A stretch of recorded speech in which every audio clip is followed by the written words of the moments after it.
So hello everyone and welcome back on my YouTube channel. আজকে আমি তোমাদের সপ্তম শ্রেণীর ইতিহাসের নগর বণিক বাণিজ্য এই চ্যাপ্টারটি থেকে সমস্ত ইম্পর্টেন্ট এমসিকিউ কোয়েশ্চেনগুলি আলোচনা করব, যেটি তোমাদের পরীক্ষার জন্য অত্যন্ত গুরুত্বপূর্ণ। কিন্তু ভিডিও শুরু করার আগে তোমরা যদি এই চ্যানেলে নতুন হয়ে থাকো তাহলে ভিডিওটি লাইক করে অবশ্যই তোমাদের বন্ধুদের মধ্যে শেয়ার করে দেবে, যাতে তারাও এই ধরনের ভিডিও দেখতে পারে। আর এই ধরনের নতুন নতুন ভিডিও প্রত্যেক দিন দেখার জন্য তোমরা এই চ্যানেলটি সাবস্ক্রাইব করতে পারো। চলো ভিডিওটা শুরু করা যাক।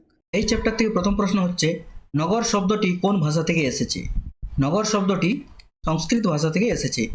কুতুবউদ্দিন আইবকের আমলে দিল্লি কোন শহরকে কেন্দ্র করে গড়ে উঠেছিল? এটি হয়ে যাবে তিলারায় পিথোরা। নেক্সট, কোটলা শব্দের অর্থ কি? কোটলা শব্দের অর্থ হলো দুর্গ। সুলতান ইলতুৎমিশ জল সংরক্ষণের জন্য কোনটি খনন করেছিলেন? হজি শামসি। হজি শামসি তিনি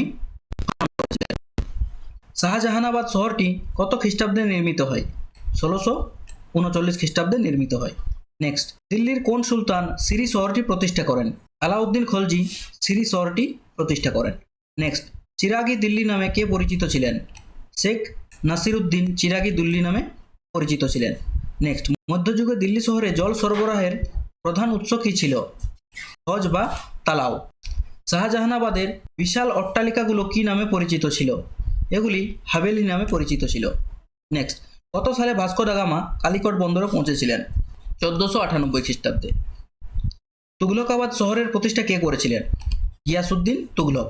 তুগলকাবাদ শহরের প্রতিষ্ঠা কে করেছিলেন? গিয়াসউদ্দিন তুগলক। নেক্সট, সুলতানি আমলে রূপার মুদ্রার নাম কি ছিল? টঙ্কা। রূপার মুদ্রার নাম ছিল টঙ্কা।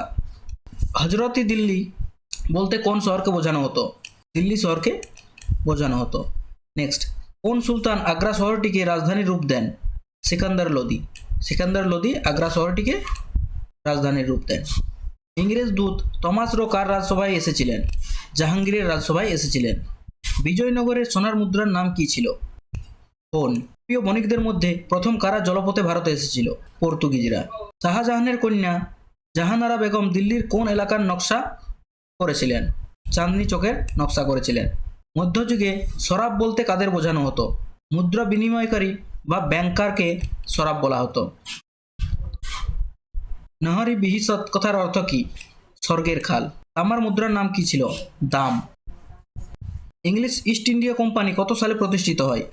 1600 সালে প্রতিষ্ঠিত হয়। ডাচ ইস্ট ইন্ডিয়া কোম্পানি কোথায় তৈরি হয়েছিল? আমস্টারডামে তৈরি হয়েছিল। জাহানপানহা শহরটি কে তৈরি করেন? মোহাম্মদ বিন তুগলক। সুলতানি আমলের প্রথম দিল্লির কি ছিল? কুতুব দিল্লি। কসবা শব্দের অর্থ কি? কসবা শব্দের অর্থ হলো শহরতলি। নেক্সট, বাংলার কোন শহরটি সুতি বস্ত্রের জন্য বিখ্যাত? ঢাকা। মধ্যযুগে সুরাট বন্দরটি কোন সাগরের তীরে অবস্থিত ছিল? আরব সাগরের তীরে। মুঘল সম্রাট আকবর কোথায় তার নতুন রাজধানী করেছিলেন? ফতেপুর সিক্রিতে। কিলো ঘড়ি প্রাসাদটি কে নির্মাণ করেছিলেন? কায়কোবাদ। মুঘল আমলে ভারতের প্রধান বন্দর কোনটি ছিল? সুরাট। ফিরোজাবাদ শহরটি কোন নদীর তীরে গড়ে উঠেছিল? যমুনা নদীর তীরে। হুন্ডি প্রথার প্রচলন প্রধানত কারা করেছিল? হুন্ডি প্রথার প্রচলন করেছিল সরাফরা। ফরাসি ইস্ট ইন্ডিয়া কোম্পানি কত সালে প্রতিষ্ঠিত হয়? 1664 সালে। ইউরোপীয় কোম্পানিগুলো সুরক্ষিত ঘাঁটিগুলিকে কি বলা হতো? কুঠি। কোন মুঘল বাদশাহ পর্তুগিজদের হুগলি থেকে তাড়িয়ে দেন? শাহজাহান। মুঘল যুগে খুব ধনী বণিকদের কি বলা হতো? সম্রাট। দিল্লির সুলতানরা 350 বছরে কতবার শাসন কেন্দ্র বদল করেন? 11 বার। মধ্যযুগে পারস্য বা আরব দেশ থেকে ভারতে কি আমদানি হতো? ঘোড়া। মহাভারতে দিল্লির আদিরূপ হিসেবে কোন নগরের উল্লেখ আছে? ইন্দ্রপ্রস্থের। এই ছিল এই চ্যাপ্টার থেকে সমস্ত ইম্পর্টেন্ট এমসিকিউ কোশ্চেন অ্যান্সার। তোমরা যদি এই চ্যাপ্টারটি থেকে সমস্ত নোটস ডাউনলোড করতে চাও তাহলে তোমরা আমাদের ওয়েবসাইট www.gyaniralo.com ভিজিট করতে পারো। সেখানে তোমরা এটির পিডিএফ পেয়ে যাবে এবং সেখান থেকে তোমরা এটি সহজেই ডাউনলোড করতে পারবে।